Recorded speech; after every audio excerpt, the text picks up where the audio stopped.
As I snuck out of my house again, I found Django, my third man this week, and we started getting it on right away. Little did I know, I was about to discover something that could expose my dark secret to everyone. I was Imani, the girl everyone admired in our small village. Raised by strict but loving parents, I had it all: beauty, charm, and a seemingly perfect life. My parents drilled modesty and virtue into me, but the constant attention from men made it hard to keep up the facade.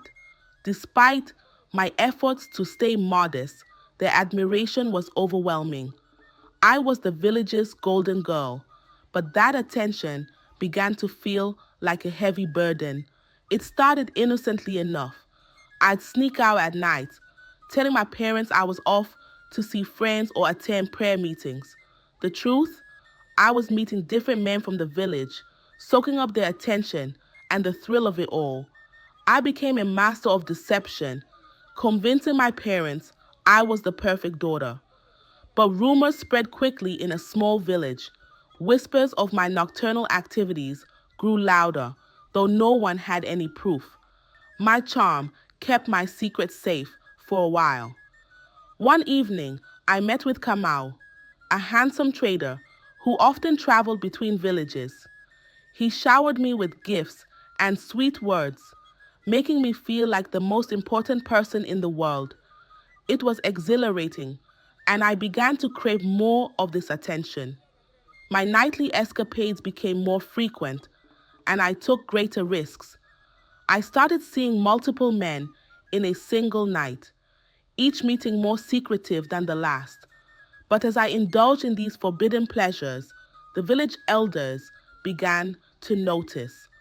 They warned my parents about the dangers of a young woman being out late, but I always had a plausible excuse. I was clever, always staying one step ahead. My parents trusted me completely, never doubting my stories. Yet, the villagers' suspicions grew stronger, and the gossip became more vicious. Living a double life was exhilarating. By day, I was the dutiful daughter. By night, I was a secret lover. The men adored me, and the villagers, though suspicious, couldn't pin anything on me. My parents, blissfully unaware, trusted every word I said. Gossip swirled, and my once spotless reputation began to tarnish. But I was confident I could keep up the charade. The tension in the village grew, but I remained unfazed, convinced I had everything under control. Things started to unravel when my parents noticed my odd behavior. They confronted me, but I denied everything, maintaining my innocent act.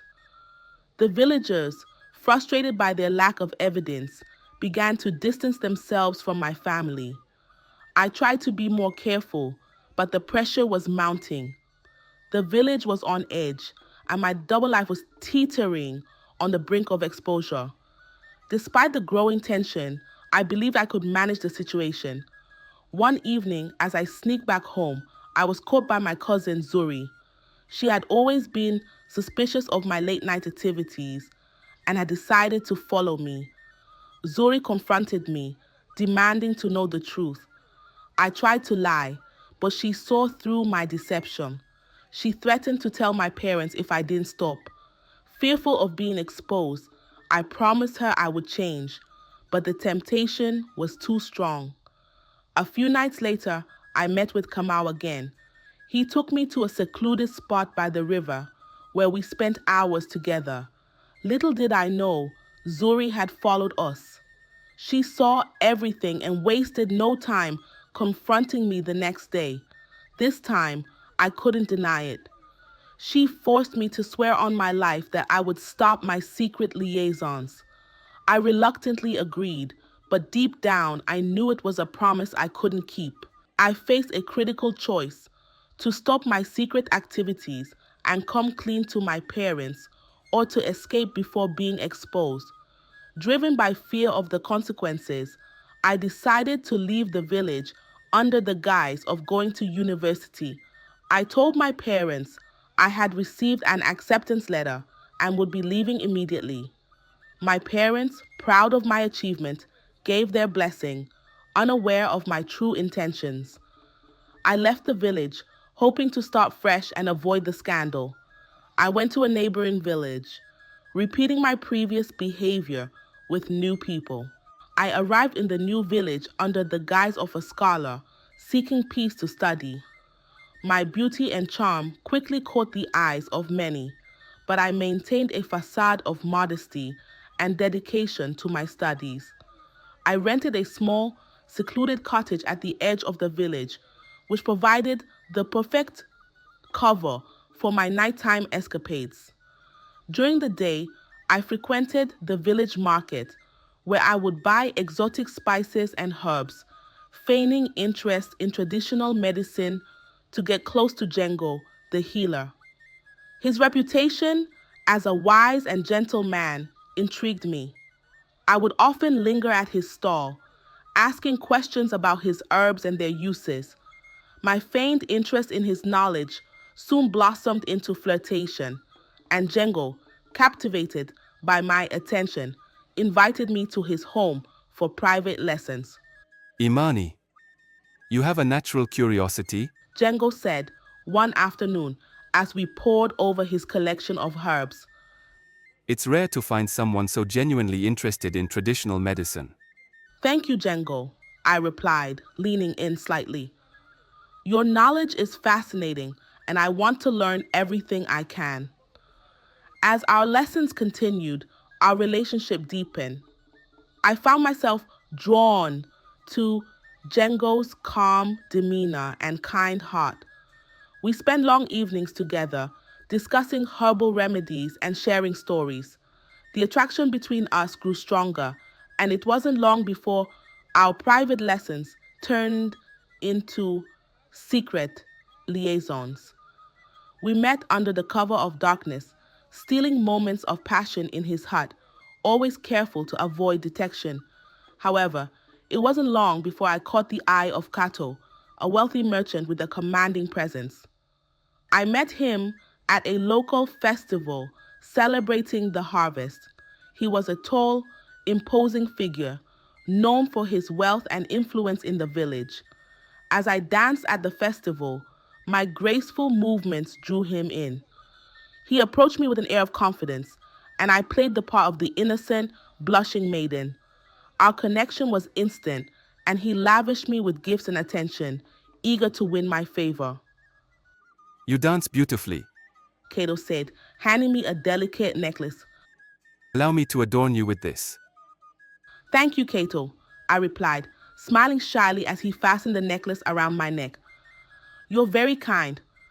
Cato's wealth and influence made him a powerful ally, but also a dangerous one. Our meetings were lavish and extravagant. He would take me to his luxurious home, where we dined on exotic foods and drank fine wines. Cato's intense admiration was intoxicating, but I had to be careful.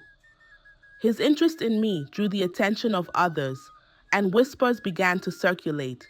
In addition to Cato and Django, I soon caught the attention of Bakari, a fisherman who introduced me to the serene beauty of the village's river banks.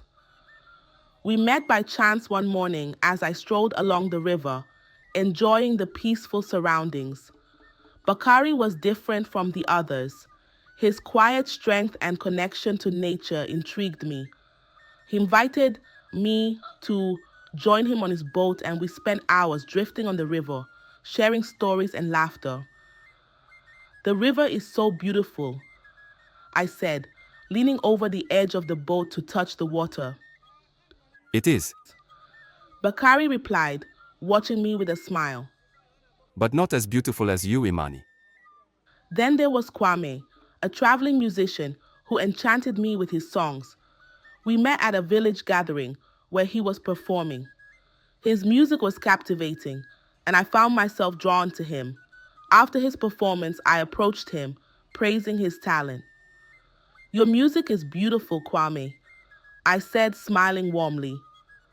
Thank you, Imani. He replied, his eyes twinkling. It's rare to find someone who truly appreciates it. Our secret meetings were filled with music and laughter.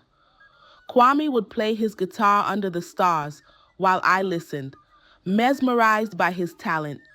We spent long nights together, but it didn't last. Kwame's bandmates grew suspicious of our late night rendezvous, and one night they followed us. Caught in the act, Kwame's reputation was tarnished, and he left the village in disgrace. I felt a pang of guilt, but it was quickly overshadowed by my need for excitement. So I began seeing Mosi, a blacksmith whose strong hands and kind heart made me feel secure. I met him at the market one day while admiring his work. He noticed my interest and struck up a conversation. You have an eye for craftsmanship. Mosi said, holding up a beautifully crafted bracelet. Would you like to try it on? It's lovely, I replied, slipping the bracelet onto my wrist. Thank you, Mosi. Mosi's craftsmanship was impressive, and our relationship quickly grew from friendship to something more. He crafted a beautiful bracelet for me, a symbol of his affection. We spent many nights together, hidden away in his workshop, but our secret was soon discovered. The village blacksmith, recognizing the bracelet on my wrist, realized the truth. The confrontation that followed was fierce, and Mosi was forced to leave the village in shame. Each encounter was thrilling and dangerous. I used my charm and wit to navigate the complex web of relationships I had woven. I frequented local gatherings, festivals, and communal feasts, always ensuring I left a lasting impression. My beauty and charm were my weapons, and I wielded them skillfully to attract and manipulate the men of the village. At night, I would slip out of my cottage and meet my lovers in secluded spots. The riverbank with Bakari, the healer's hut with Django, and the merchant's lavish home with Kato became my playgrounds.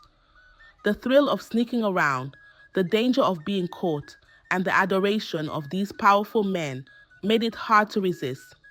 However, my actions did not go unnoticed. The village was small, and gossip traveled fast. The wives of the men I seduced grew suspicious, and whispers of my affairs began to spread. Ayo, who had moved to the new village as well, recognized me and saw an opportunity to bring me down. She watched my every move, gathering evidence and feeding the rumors. Ayo's presence in the village was a constant threat. She was determined to expose me, but she had her own secrets to protect. One evening, as I was sneaking away from Django's house, I saw Ayo slipping into a hidden alley. Curiosity piqued, I decided to follow her, staying in the shadows. To my shock, I saw her meeting with one of the men I had been involved with, Django. Ayo, what are you doing here? Django asked, surprised. I could ask you the same, Ayo replied, a mischievous smile playing on her lips. but I think we both know the answer. I watched in disbelief as Ayo and Django shared a passionate kiss. My mind raced as I processed what I was seeing. Ayo, the self-righteous gossip, was no better than me. She had been living a double life, secretly sleeping with multiple men in the village. You need to be careful, Ayo. Django warned. People are talking. They suspect you. Let them talk. Ayo replied dismissively. As long as they don't find out the truth about us, we're safe. The revelation was both shocking and empowering. I had the ammunition I needed to confront Ayo and strike a deal. The next day, I cornered her and Django in a deserted alley. Ayo, Django, I know what you've both been up to, I said, my voice cold and determined. What are you talking about, Imani? Ayo replied, feigning innocence. Don't play dumb with me. I know you've both been sleeping with others in this village. If you don't stop spreading rumor about me, I'll expose you both. Ayo's eyes flashed with anger. You wouldn't dare. Try me, I shot back, stepping closer. I have nothing left to lose. Django, looking worried, intervened. All right, Imani, We'll keep your secret if you keep ours, but you need to be more careful. This confrontation added another layer of tension to my already precarious situation. I knew that Ayo and Jengo were formidable enemies, and their determination to see me fall only grew stronger. The close call with Jengo and Ayo made me realize I needed to be more discreet. I decided to seek out new men to divert attention from my existing relationships. That's when I met Obasi, the chief's son, a powerful and influential figure in the village. I first noticed Obasi at a village council meeting. His commanding presence and air of authority intrigued me. I made sure to catch his eye, offering a shy smile. He approached me after the meeting, his interest piqued. You must be the new scholar everyone is talking about. Obasi said, extending his hand. I'm Obasi. Yes, that's me, I replied, taking his hand. I'm Imani. Obakmi grew quickly. He was used to getting what he wanted, and he was captivated by my beauty and charm. He invited me to dinner at his home, and I eagerly accepted, seeing an opportunity to solidify my position in the village. Our relationship blossomed over the following weeks. Obasi took me to the finest places in the village, introduced me to influential people, and lavished me with gifts. We spent long evenings together, talking about our dreams and ambitions. I found myself genuinely drawn to his charisma and power. One evening, as we sat on his veranda, Obasi took my hand and looked into my eyes. Imani, you're unlike anyone I've ever met. He said softly. I want you to be a part of my life. I feel the same way, Obasi, I replied, squeezing his hand. You've shown me a world I never knew existed. Our relationship grew deeper, and I started to believe that maybe, with Obasi's protection, I could escape my past. But the village's suspicions were not easily quelled. Whispers continued to circulate, and the village elders' investigation into my behavior intensified. During one of my secret meetings with Obasi, we were nearly caught by the elders. We managed to escape, but the close call left me shaken. I knew the noose was tightening around my neck, and it was only a matter of time before the truth came out. The final straw came during a village celebration. Obasi, eager to show off our relationship, invited me to a private gathering at his home. I saw it as an opportunity to solidify my position in the village, but it turned out to be a trap. As we sat in Obasi's lavish home, surrounded by his friends and family, the atmosphere turned hostile. Obasi confronted me in front of everyone, demanding to know the truth about the rumors. Is it true, Imani? Have you been deceiving us all? He asked, his voice full of authority. The room fell silent, all eyes on me. I tried to deny it, but the evidence was overwhelming. Ayo had provided detailed accounts of my past, and the villagers from my hometown confirmed my deceit. Obasi's father, the village chief, stood up and declared, Imani, you have brought shame upon our village. You are no longer welcome here. The room erupted. The men I had been seeing felt betrayed, and the villagers condemned me for my actions. I was publicly humiliated, dragged out of Obasi's home and cast out into the night. My heart raced as I realized the full extent of my disgrace. But the worst was yet to come. As I stumbled through the village, I saw Jengo and Kato. They looked at me with contempt and anger. You lied to us, Imani. You played with our hearts. Jengo said, his voice filled with hurt. Kato added, You are nothing but a deceiver. You deserve everything that's coming to you. Feeling utterly defeated, I ran to the outskirts of the village, seeking refuge in the forest. There, I encountered an old woman who had been ostracized for practicing forbidden magic. She offered me a place to stay. It was run down and cold, but I was desperate and with nowhere else to go. As I stayed with the old woman, I realized I couldn't hide there forever. Fearful of the villagers' wrath, I decided to flee back to my original village, hoping to find safety and anonymity. I returned home under the cover of darkness, praying that the news of my disgrace wouldn't reach my parents. For a while, life seemed normal again. I avoided public places and kept to myself, living in constant fear of being discovered. I would help my parents with household chores and visit the market at odd hours to avoid running into anyone who might recognize me. I spent my days sewing and reading, trying to maintain a low profile. Imani, it's good to have you back. My mother said one evening as we sat together mending clothes. But I sense you're hiding something. I'm just tired, Mama, I replied, forcing a smile. I needed a break from everything.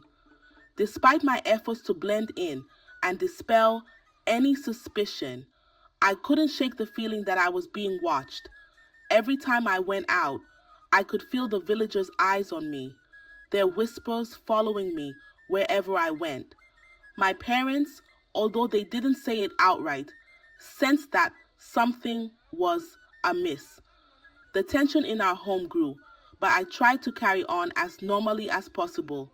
One day, as I was returning from the market, I saw Ayo entering the village. My heart sank. I knew her presence could only mean trouble. She wasted no time in gathering a crowd and began to recount the details of my disgrace in the neighboring village. People of this village, Ayo called out, her voice ringing with authority. you need to know the truth about Imani. She has deceived and betrayed not just this village, but others as well. The crowd murmured in shock and disbelief as Ayo detailed my secret liaisons and the chaos I had caused. She had brought Django with her, who confirmed everything. Imani was involved with many men in our village. Django said, his voice steady. She deceived us all, and now you know the truth. My parents, already devastated by the initial scandal, could only watch in silence as Ayo and Django revealed the full extent of my deceit. Imani, how could you? My father said, his voice breaking. We trusted you. We believed in you. Please forgive me, I pleaded, my voice choked with sobs. I never wanted to hurt anyone. I was just lost. But it was too late. The villagers' condemnation was complete. They turned their backs on me, leaving me with no hope of redemption. Even my parents, though still loving me, couldn't bear the weight of the shame I had brought upon them. Desperate to find some way to stay, I went back to all my old lovers in the original village, hoping to rekindle some of the old feelings. I visited Kamau, a trader I had once charmed with my smiles and sweet words. Kamau, please, you must help me, I begged, tears streaming down my face. I have nowhere else to go. But Kamau shook his head, his face hard and unyielding. Imani, you deceived us all. You played with our hearts. There's nothing left for you here. One by one, I went to all my old lovers, hoping for some semblance of support, but I found only rejection and contempt. Each encounter left me feeling more isolated and hopeless. The weight of my actions bore down on me, and I realized there was no redemption to be found in the village. In utter desperation, I ran back to the old woman's hut in the forest, seeking solace and refuge once more. When I arrived, I was greeted by the old woman, her eyes filled with a knowing sadness. She revealed to me that she had once lived a life similar to mine, indulging in forbidden relationships and deceiving those around her. Her actions had led to her being cast out and living in isolation. As she told her story, a sense of dread washed over me. I realized that I was doomed to the same fate, a life of loneliness and regret. The old woman's words echoed in my mind, and the weight of my actions finally crushed my spirit. I screamed in anguish, realizing that my life would be forever marred by my choices. The old woman watched in silence, her own pain mirrored in my torment. Just as I thought all hope was lost, the old woman leaned in and whispered, "There is one way out, Imani. You can fake your death and start anew, but it comes at a great cost." I stared at her, my heart pounding with a mix of fear and hope. This could be my chance to escape my past, but at what price?